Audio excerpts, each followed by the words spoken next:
Boa noite novamente, gente. Os que estão aqui, os que vão nos assistir no YouTube do Centro, em outros horários, sejam muito bem-vindos. É uma satisfação, uma alegria muito grande estar aqui hoje para a gente falar de Espiritismo, que é o que eu mais gosto de fazer. E vamos começar com uma pergunta que vai demorar um pouquinho para responder, mas que é muito, muito interessante. O que o Espiritismo fala sobre as aflições? Primeira coisa que eu gostaria de fazer é sempre trazer a definição das coisas. O que é aflição?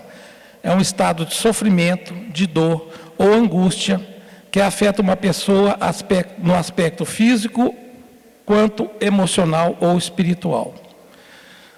De acordo com a nossa literatura espírita, tem duas formas de você lidar com as aflições. A maioria das aflições são decorrentes desta vida. Conforme fala nas questões 393, 399 e 928 do Livro dos Espíritos, ele diz o seguinte: se há males nesta vida que o homem não pode evitar, muitos deles resultam da sua imprevidência ou de suas faltas, esse caso aqui das anteriores, ou seja, da vida pretérita. E em relação à vida presente, onde não é só eu que falo, eu vi isso e li sobre isso e achei muito interessante. Item 4. Ela bateu minha carteira. Evangelho segundo o Espiritismo, capítulo 5, item 4. Muitas das aflições são consequências da nossa imprevidência e das faltas cometidas nesta vida. Então, a coisa que eu penso assim, a gente não deve julgar a responsabilidade de coisas porque passou e que a gente não conhece. Nessa vida, a gente tem muitas aflições provocadas por nós mesmos, principalmente pela nossa pouca evolução moral. E evolução moral nós já discutimos muitas vezes aqui como é que a gente faz para poder alcançar. Ter consciência de si próprio, trabalhar a reforma íntima, trabalhar a nossa melhoria pessoal e individual. E eu separei um negócio aqui muito bacana, que eu queria que vocês prestassem bastante atenção. Quais são as aflições atuais e quais são os vícios morais ou as deficiências morais que a gente tem e as suas aflições. Olha aqui para vocês verem. A aflição do fanatismo chama-se intolerância. A aflição da fuga chama-se covardia. A aflição da inveja chama-se despeito. A aflição da leviandade chama-se insensatez. A aflição da indisciplina chama-se desordem. A aflição da brutalidade chama-se violência. A aflição da preguiça chama-se rebeldia. A aflição da vaidade chama-se loucura. A aflição da agressividade chama-se cólera. A aflição do relaxamento chama-se evasiva. A aflição da indiferença chama-se desânimo. A aflição da inutilidade chama-se queixa. A aflição do ciúme chama-se desespero. A aflição da impaciência chama-se intemperança. A aflição da sovinice chama-se miséria. A aflição da injustiça chama-se crueldade. A aflição do crime chama-se remorso. Todos nós, em maior ou menor grau, temos isso aqui na nossa vida. Então, se qualquer um desses que eu falei afetou a vocês, vamos pensar de forma diferente. Se a gente corrigir os nossos vícios morais dentro da nossa condição evolutiva, dentro da nossa condição pessoal, nós vamos diminuir as aflições. Essa que é a lição. Porque evoluir não é uma condicionante, é uma obrigação nossa. E vai acontecer a gente querendo ou não. E aqui está uma receita para que a gente diminua o nosso sofrimento, através do conhecimento que nós temos de nós mesmos, sabendo quais são os tipos de aflição que a gente tem e as consequências que elas levam. É isso. Boa noite a todos. perguntaram como o Espiritismo trata a questão do suicídio sob o ponto de vista moral e espiritual. Nós sabemos que toda pessoa que se suicida, que tira a própria vida, ela tem uma razão, um motivo pelo qual ela chega a esse ponto. Geralmente, vem com uma doença ou com um desespero, uma aflição que a leve a um desespero de vida. A doença que muitas vezes leva a pessoa ao suicídio chama-se depressão.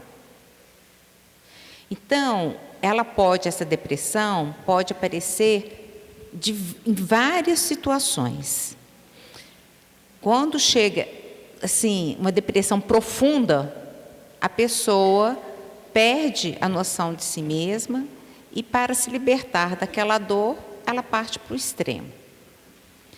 Pode acontecer quando as pessoas têm vícios, pode acontecer quando a pessoa tem perdas, né, e não sabe lidar com elas, pode acontecer quando a pessoa está nesse estado, né? O suicida, por ser um espírito que faliu, quer dizer, não levou até o fim a sua reencarnação, né? Ele chega perante as leis de Deus em dívida com ele mesmo. Tudo que ele tinha programado para fazer aqui, nessa encarnação, ele interrompe. Neste caso, ele não vai cumprir e vai se culpar por isso. Certo? O que faz com que um espírito, né, nesse processo de extermínio, autoextermínio, quando ele chega no mundo espiritual, ele vai ser socorrido. Mas para que ele seja socorrido, como todos os espíritos, em qualquer outra situação, para que consiga ser socorrido, ele tem que se arrepender e tem que estar apto a se renovar. O que é isso? Eu chego no mundo espiritual, tem a história do André Luiz no livro Nosso Lar. Ele morreu de câncer e ele chega no mundo espiritual e todo mundo grita para ele, suicida, suicida, e ele não compreendia. Ele foi um espírito que é dito suicida porque foi algo indireto. Ele sabia como médico que não deveria fumar, que isso prejudicaria a organização física dele, podendo interromper a vida, e mesmo assim ele continuou usando o cigarro, a bebida e uma vida totalmente desregrada. Então, ele interrompeu a vida dele antes da hora, por ele mesmo. Ele causou isso. Consequentemente, ele chega no mundo espiritual, todo mundo fala que ele é suicida, ele não compreende, e ele é socorrido 8 anos depois do desencarne dele, quando ele se arrepende não do fato que ele fez, da vida que ele levou, mas ele clama a Deus a ajuda. Então, ele se dispõe a seguir, né, os caminhos para Deus. Ele fala, me ajude. Então, ele estava no momento que ele poderia ser socorrido para aproveitar na vida espiritual e se transformar. Então, nenhum suicida vai ser igual ao outro. Não tem como falar assim, ó, o suicida vai sair, suicidou, foi para o vale dos suicidas. Não, nem sempre vão. Às vezes é socorrido logo depois do suicídio. Às vezes fica 8 anos como André Luiz, às vezes fica mais tempo, vai depender de cada um. Então a gente não pode falar, suicidou, coitado, está sofrendo lá. Não. Inclusive, o espírito, né, que toma conta dos espíritos que suicidam é Maria, mãe de Jesus. Ela que toma conta, Ela, por quê? Porque como é um espírito falido, no sentido de interromper e se sente muito culpado, precisa de um amor muito puro. E é Maria que o socorre, é Maria que dá o consolo. E ele, depois disso, é ele que vai, junto com os espíritos superiores, os espíritos responsáveis pelas reencarnações, planejar um novo caminho, porque ele se sente responsabilizado pelo ato. Então, ele vai solicitar uma reencarnação para que ele aprenda a valorizar a vida.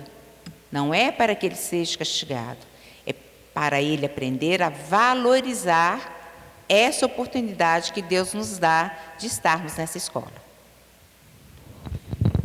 Gente, se ficar alguma dúvida, escreve aí, pede para o pessoal levar o papel, vocês perguntam, tá? O tema é bem vasto, não dá para responder em 5 minutos, né? O que o Espiritismo fala sobre a crueldade com os animais? Condena veementemente. Eu não vou entrar aqui na questão do vegetarianismo e do veganismo. Precisava ter mais tempo em um outro momento, e eu já falei aqui antes. Quem quiser saber, vai na pergunta 129 do Consolador, que Emmanuel responde. O Espiritismo prega, gente, amor e caridade com todos os seres. Então não justifica a crueldade animal que a gente vê hoje. Não justifica a matança desordenada de animais de uma forma cruel para que o ser humano coma. E muito mais o que a gente vê agora toda hora, na imprensa, na internet, sobre covardia com animais. Então, o que eu penso? Que nós temos que tomar uma atitude moral, nós temos que tomar uma atitude séria, se posicionar. Viu algum animal na rua em sofrimento, dá um jeito de ajudar. Viu alguém colocando coleira, apertando o pescoço, maltratando, deixando o animal sem comida. Animal não é brinquedo, animal não é objeto, animal é um ser que tem uma alma que está em evolução igual a gente. Eles estão num outro estágio da evolução deles. Eles não têm a nossa inteligência, eles têm um instinto e uma inteligência primitiva, eles não têm expiação ainda, mas estão num processo de evolução. Então, o Espiritismo nos traz uma mensagem muito dura sobre isso. Não podemos admitir. Você admitiria a covardia com uma outra pessoa? Por que você admite com um animal? E outra coisa, hoje eu estava trocando uma ideia com a Dani, que é a minha mulher, falando assim, será que o pessoal tem noção que tem consequência espiritual a crueldade animal? Será que tem noção de que haverá no futuro, quando a gente for fazer o nosso exame de consciência, botar a telinha do WhatsApp, o seu Instagram lá, depois da passagem, isso vai ser cobrado? Vou contar um casinho meu para vocês. Há mais de 30 anos atrás, eu prejudiquei um bichinho desse. Eu não tinha consciência, mas hoje tem informação demais, gente. Hoje tem lei que dá 5 anos de cadeia, pena que ninguém fica. Na audiência de custódia, a maioria das pessoas é liberado. E as pessoas estão filmando a crueldade e colocando na internet para ganhar like, para lacrar.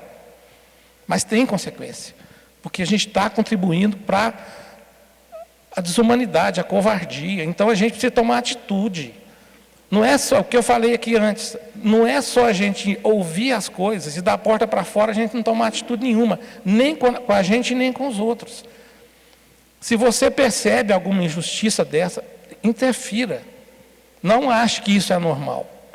Animal chegar na rua todo machucado, ferido, com ferida aberta, sendo corroído por bichos de dentro para fora, isso não é coisa comum, isso não é coisa de se deixar.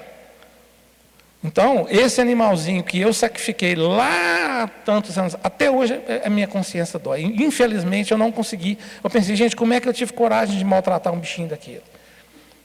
Mas hoje eu sei. Hoje, dentro da minha condição, eu faço o que eu posso para evitar a crueldade com os animais. Como a gente tem que fazer para evitar a crueldade com qualquer ser vivo. E só para fechar, o dia que eu estava com o Zé Amaral aqui, a gente conversando, eu faço caminhada todos os dias. E eu olho para o chão muito. E eu vejo muita formiga carregando comida para o ninho delas. Eu não tenho coragem de pisar. Eu faço questão de desviar. Por quê? Porque para que eu vou matar um animal daquele? Que sentido que tem? Então, até nas pequenas coisas, a doutrina espírita, a nossa iluminada da doutrina espírita, nos faz crescer e virar seres humanos melhores.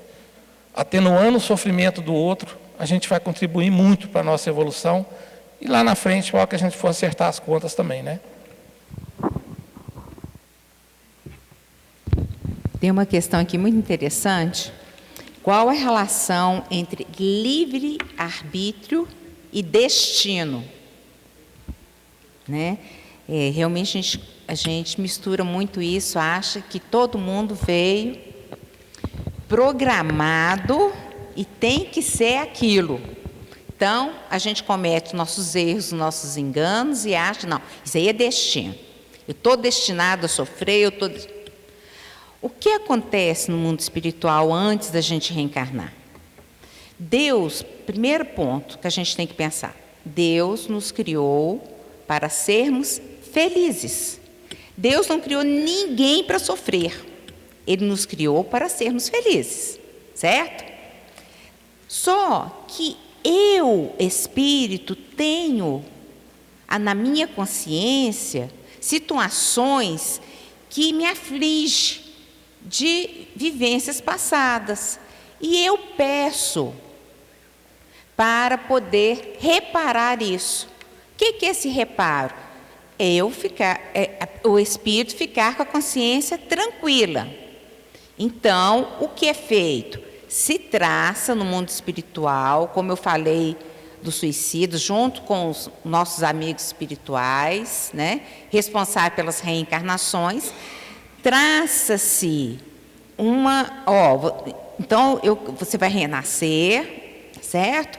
Vai ser filha de fulano e beltrano, vai nascer em tal cidade,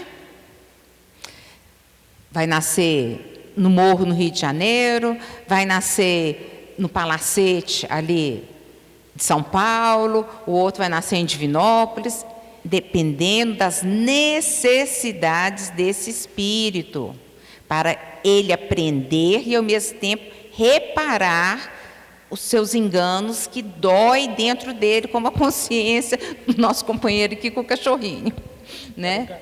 Era um gatinho, do gatinho. Então, nós fazemos isso. Isso a gente poderia falar que é o nosso destino. Porém, quando a gente está reencarnado, quando a gente reencarna, o único destino certo é a desencarnação, é a morte. O resto vai andar dentro do nosso livre-arbítrio. Certo? Então, a partir daí, nós somos responsáveis por esse caminho. Nasci nessa família, recebi aqueles pais. Não, mas não eram os pais que eu queria, mas é os pais que você necessita para o seu crescimento. Não é a cidade dos meus sonhos, mas é a cidade que vai te dar o que você precisa para crescer enquanto espírito. Não é esse país, pois é, mas é esse país que vai te dar as condições de aprendizado que você necessita. Só que a gente chega e não aceita. A gente não aceita aquele pai, aquele irmão, não aceita as condições financeiras na qual nós reencarnamos. E começamos a desviar dos nossos caminhos. Eu falo sempre que a gente vem com GPS, né? O que a gente faz? O GPS está apontando, olha, é para você ir por aqui. É para você casar com fulano. Ah, não, mas não, fulano eu não quero, não. Eu quero uma pessoa mais bonita, eu quero uma pessoa mais rica, eu quero uma pessoa mais, né, melhor na sociedade. E despreza aquele. Esse é o livre-arbítrio. Você vai casar com outra pessoa. A pessoa que você escolheu. Ah, mas acabou que meu relacionamento foi tão difícil, eu sofri tanto no meu relacionamento. Era o meu destino? Era, gente, o destino? Ou era a escolha que o Espírito fez? A escolha que o Espírito fez. Por isso que quando nós falamos aqui, Deon falou que a maioria das nossas aflições são causadas na vida presente, é por causa esse direito a escolher que nós temos. E a espiritualidade superior, em nenhum momento interfere na nossa liberdade de escolha, seja para o que for. Ela não interfere. E aí a gente fica achando que as nossas dores é o nosso destino. Não é. Nós não viemos para sofrer, nós viemos para ser felizes. Tem uma razão da dor? Tem.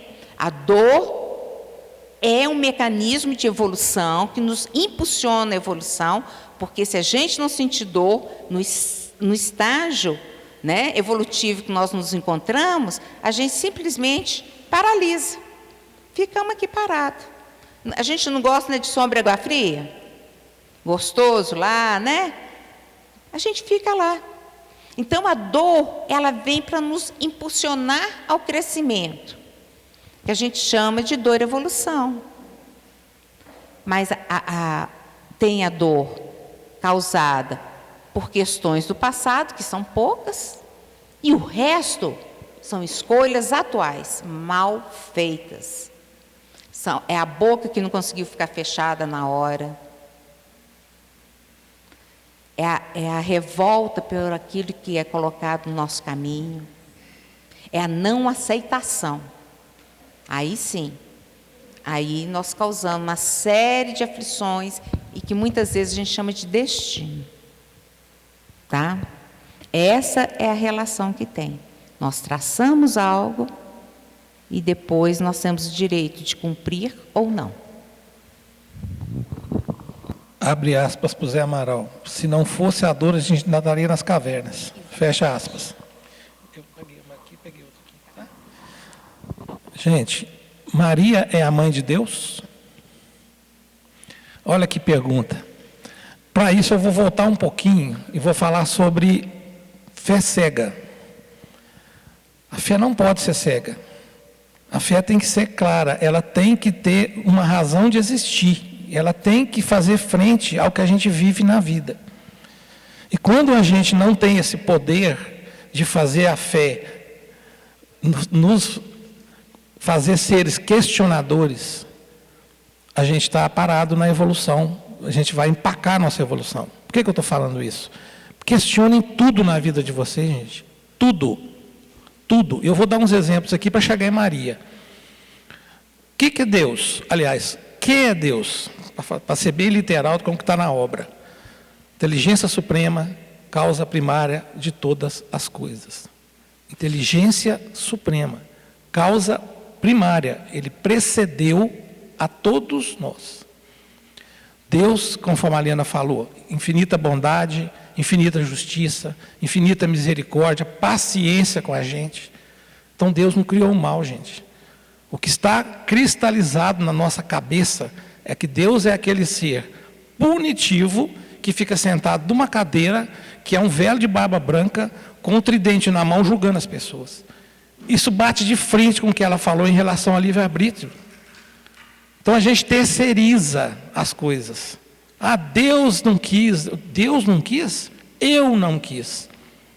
Ah, isso foi porque foi Deus que me puniu. Não, gente. Não. A gente vive consequência dos nossos atos. Não adianta terceirizar isso aqui dentro da casa espírita. Não vai acontecer. Você não vai ouvir de ninguém aqui esse tipo de coisa. Bom, feito esse preâmbulo, Maria não é mãe de Deus, gente. Maria é mãe de Jesus. Então, a Ave Maria tradicional, na casa espírita, a gente não fala Maria mãe de Deus, a gente fala Maria mãe de Jesus. Porque Deus é infinita bondade, mas Deus é eterno. Nós somos imortais, nós tivemos um início e não teremos fim. Deus é eterno, não teve início e não teve fim. Maria foi um espírito de elevada estirpe, de elevada escola, que foi escolhida para uma missão muito nobre, que foi ser a mãe de Jesus. E Deus não tem mãe, gente. Deus é o princípio de tudo. Então, isso aí, dentro do que eu falei de fé raciocinada, comece a questionar essas coisas na vida de vocês. Comece a pensar, a partir de agora, a partir de hoje, certas coisas que estão no nosso automático. A gente não pensa para falar e fala muita coisa. Então, se Deus quiser, por exemplo, Deus não vai querer? Quer dizer que, se Deus não quiser, eu não vou fazer uma coisa que eu tenho livre-arbítrio, eu tenho escolha para fazer. Não é assim. Deus não tem tempo de ficar aqui interferindo nas ações de cada um, não. Isso não tem sentido. Deus não criou o mal. O que criou o mal, então? São os espíritos que tiveram escolha igual a todos nós e que se desviaram do caminho do bem. O mal é a ausência do bem, a escuridão é a ausência da luz. Então, esses espíritos que foram criados e que se desviaram do caminho do bem é que são do mal. Então, Deus não condenou seu filho ao fogo eterno. Deus não determinou que Jesus viesse, fosse torturado, barbaramente assassinado. Ele fez uma escolha moral para a evolução do planeta. Se for falar disso, vai ficar aqui uma semana, né? Então, eu não vou me aprofundar, não. Mas é só para deixar claro, gente, que a gente precisa pensar. A gente precisa botar essa máquina que Deus nos deu, que é o nosso cérebro, a nossa mente, para questionar tudo na nossa vida. E questionar com o respeito que cada um merece. Não estou falando aqui de confrontar nada a ninguém. É a gente com a gente mesmo. A gente evoluindo, nós evoluindo dentro da nossa condição espiritual e nossa condição de estudo.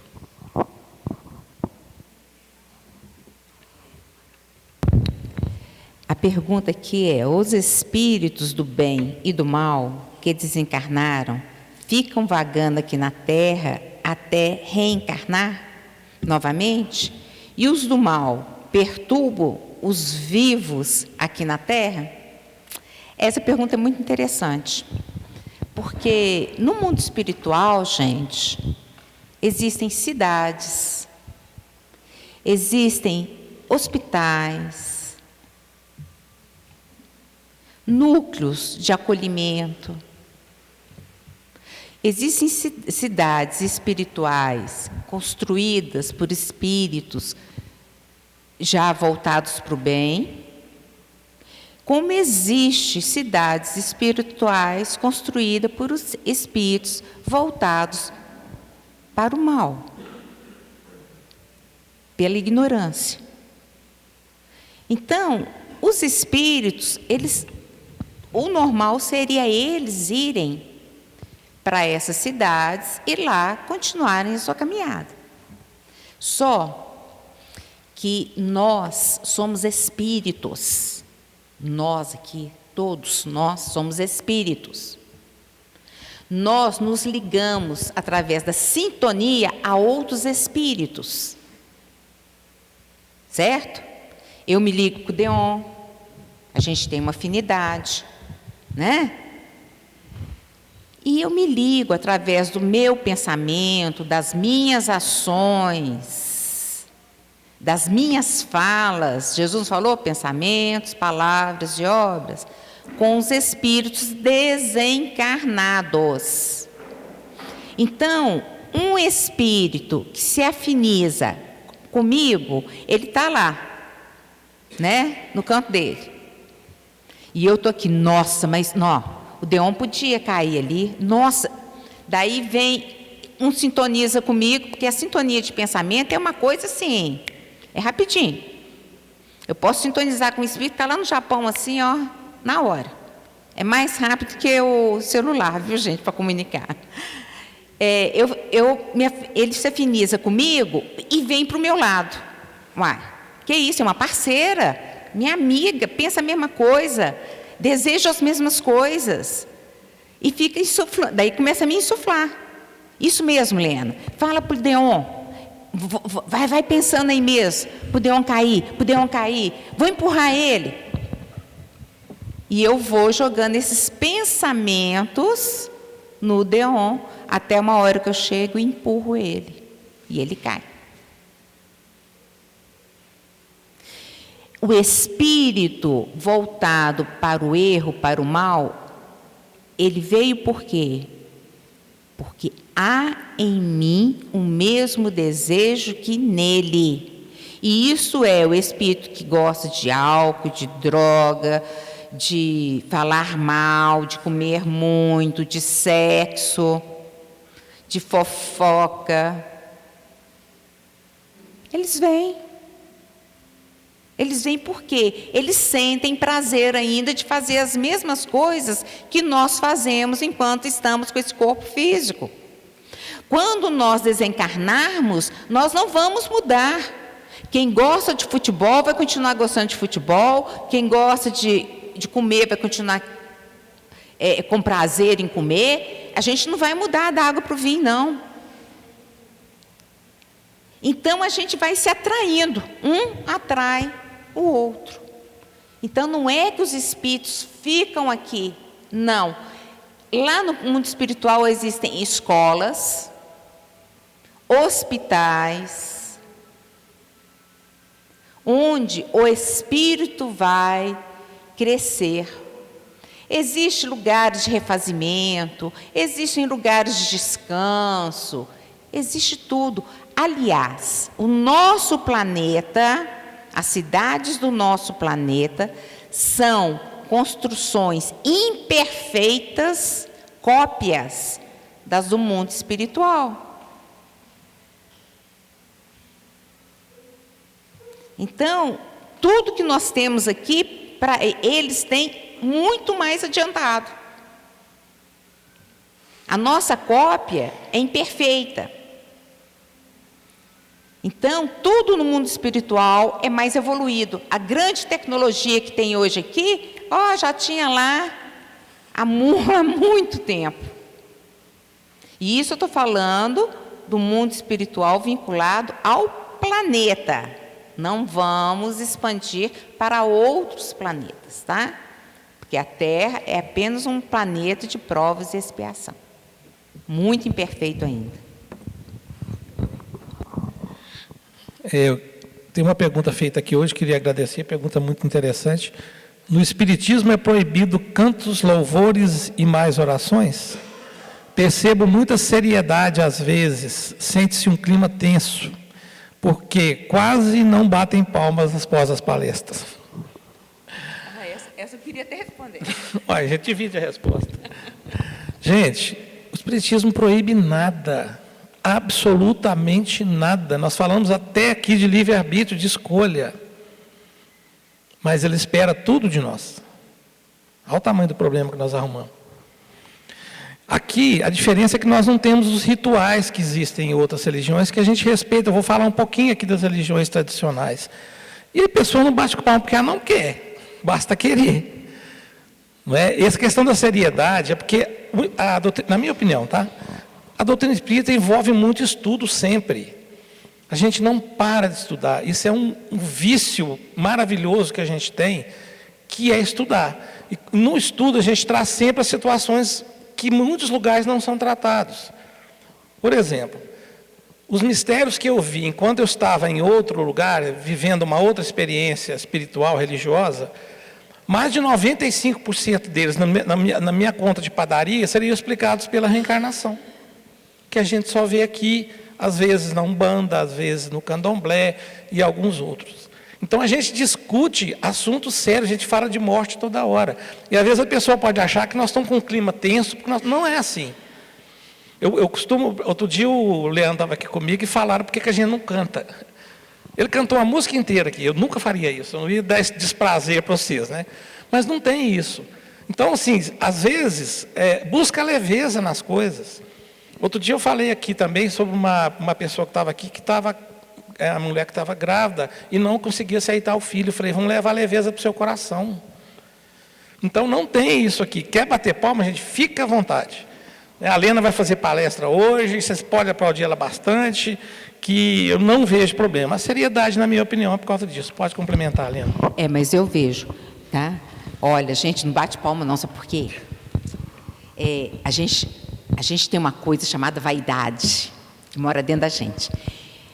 Quando a gente aplaude, a gente está fazendo o quê?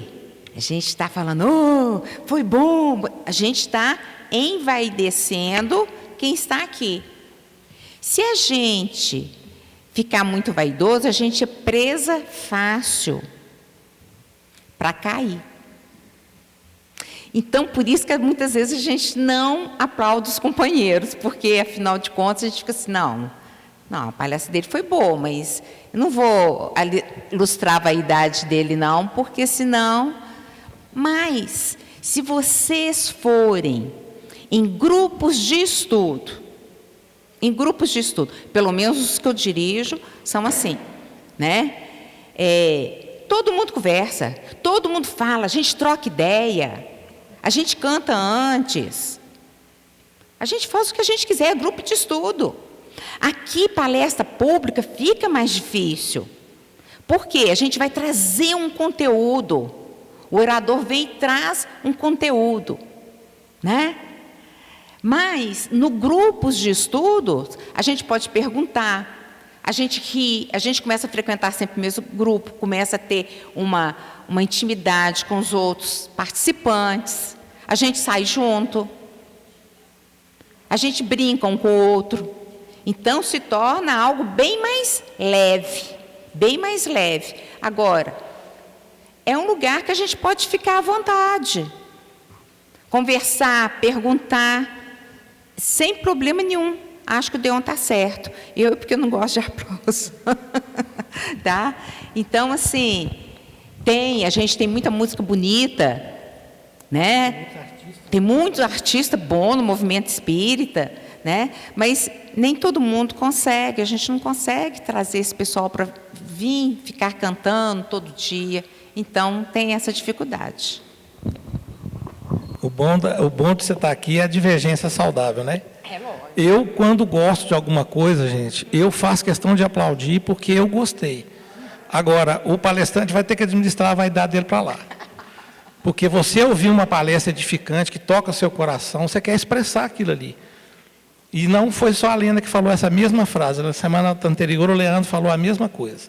Ele falou exatamente igual a você. Só que eu penso no lado de quem está aplaudindo. Eu quero manifestar que eu gostei daquilo. Eu quero passar energia boa para quem passou aquilo. E aí depende de cada um. Se quiser, se não quiser, para mim, tá? Vamos lá. Como o Espiritismo vê as religiões tradicionais? São caminhos diferentes, porém legítimos, de nossa evolução espiritual. O Gandhi não fala? Foi Gandhi que disse que a melhor religião não é aquela que te faz um ser humano melhor. Onde há amor, onde há caridade, há a manifestação do divino. O Espiritismo respeita e dialoga com todas as religiões. E vou mais fundo um pouquinho. Ou o Espiritismo é a única, ou é das únicas, que é, presta atenção, gente, totalmente inclusivo. Aqui não existe preconceito e discriminação com ninguém. Eu sei que eu não sou bem recebido em certos lugares porque eu sou espírita. Isso já me aconteceu várias vezes. Mas hoje em dia eu superei, eu relevo, porque eu acho que a pessoa que está de lá, ela não consegue ter a visão que a gente tem de cá. Ela está sendo massacrada por informações erradas uma vida inteira, não vai mudar da noite para o dia. Mas aqui não. Você pode comungar e vir aqui, você pode ir no centro de Umbanda e vir aqui, você pode ir na igreja evangélica e vir aqui, você pode ser negro, pode ser gay, pode ser trans, pode ser chinês, japonês, branco, roxo, amarelo, pobre, porque agora virou um inferno a tal da aporofobia, que é o ódio de pessoas pobres, principalmente moradores de rua. Aqui não, gente. Quando você vier nessa casa, ou quando você trouxer alguém em sofrimento nessa casa, tenha certeza do acolhimento, sem julgamento. Isso é uma das coisas que mais me tocou quando eu cheguei aqui há muitos anos atrás. Porque a gente vem carregado de preconceito. E aqui na casa, se você for seguir a nossa doutrina, ela vai te mostrar isso que está escrito aqui, ó. Onde há amor, caridade, há manifestação da lei divina. Então é válido para qualquer um.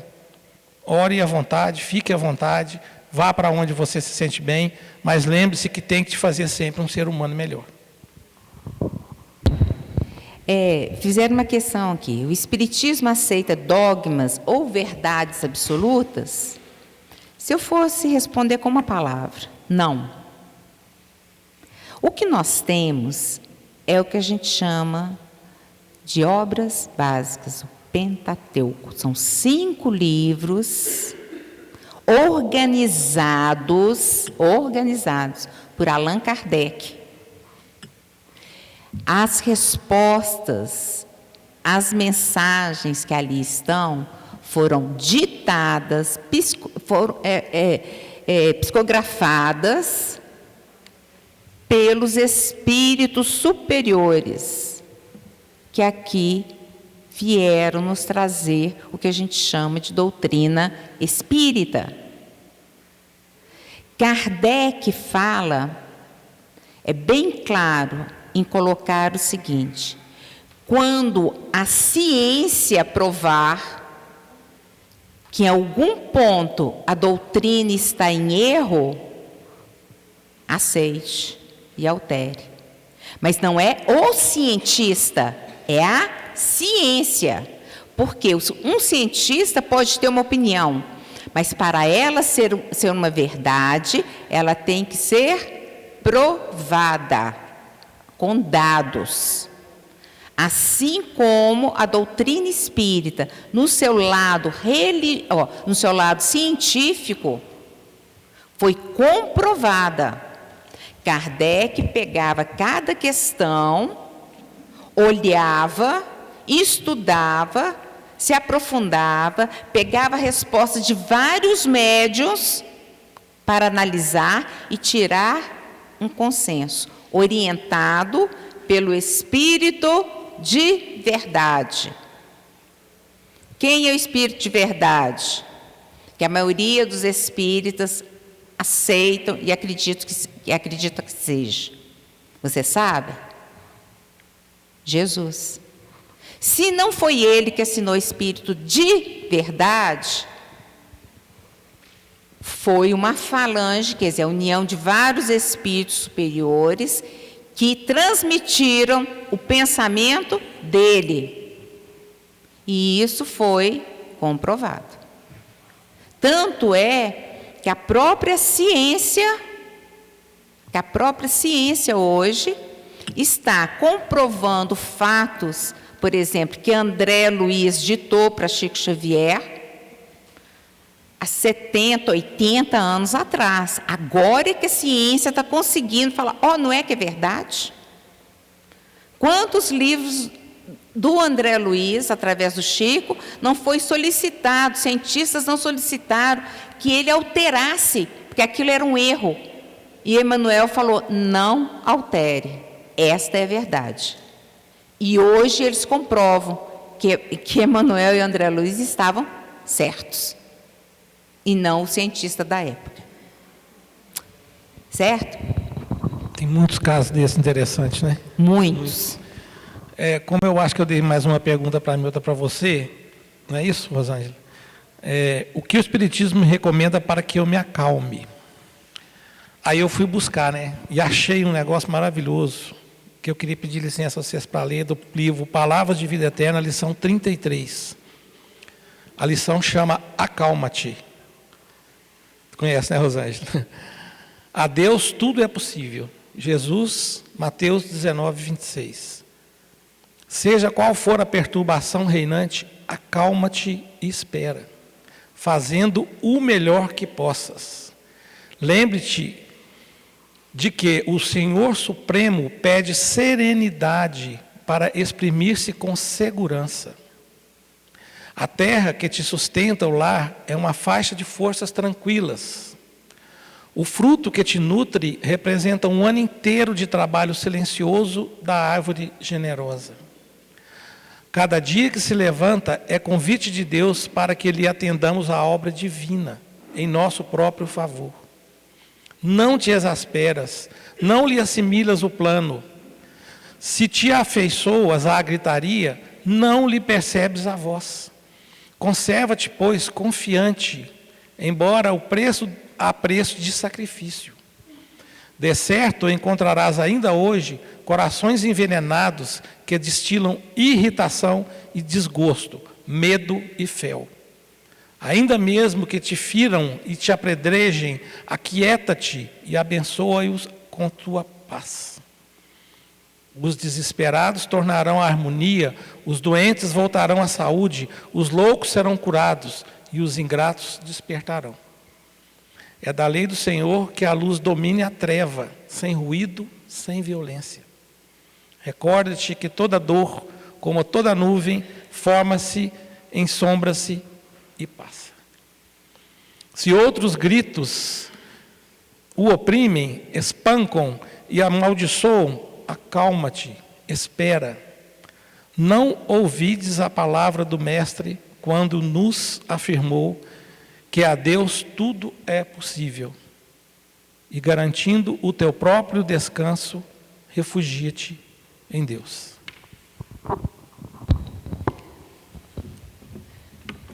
Encerrou, né? Eu desejo... Mais uma?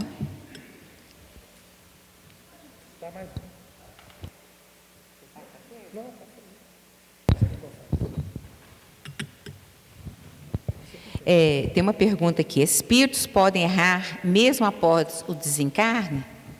Tanto pode aprender, evoluir, quanto continuar em erro. Um espírito, que eu falei com vocês, que existem também cidades construídas por espíritos inferiores. Vamos supor que um deles, né, dentro de suas imperfeições, resolve se vingar de alguém. Esteja esse alguém encarnado ou desencarnado. Geralmente a pessoa está encarnada, porque é a forma mais fácil de ter acesso, né? Estando em níveis diferentes. Mas vamos supor que ele resolva se vingar. E ele começa o que a gente chama de obsessão, que é um estado de perturbação, onde esse espírito inferior vai começar a perturbar esse encarnado. Certo? Então, ele está errando. Ele está cometendo erros. Apesar dele só conseguir isso por causa da imperfeição do encarnado, tá? Nós temos que ter sempre isso em mente. O obsessor não é o mal, não. O mal é ele e nós. Nós também somos inferiores. Não é achar, esse espírito, o espírito está fazendo isso, não. Ele está fazendo porque nós temos, né, os nossos vícios, os nossos erros, carregando isso conosco. Então, por isso que ele tem acesso a nós. Certo? Então, pode continuar errando? Pode. Tanto encarnado quanto desencarnado. Mas pode fazer o bem, tanto encarnado quanto desencarnado. Ok?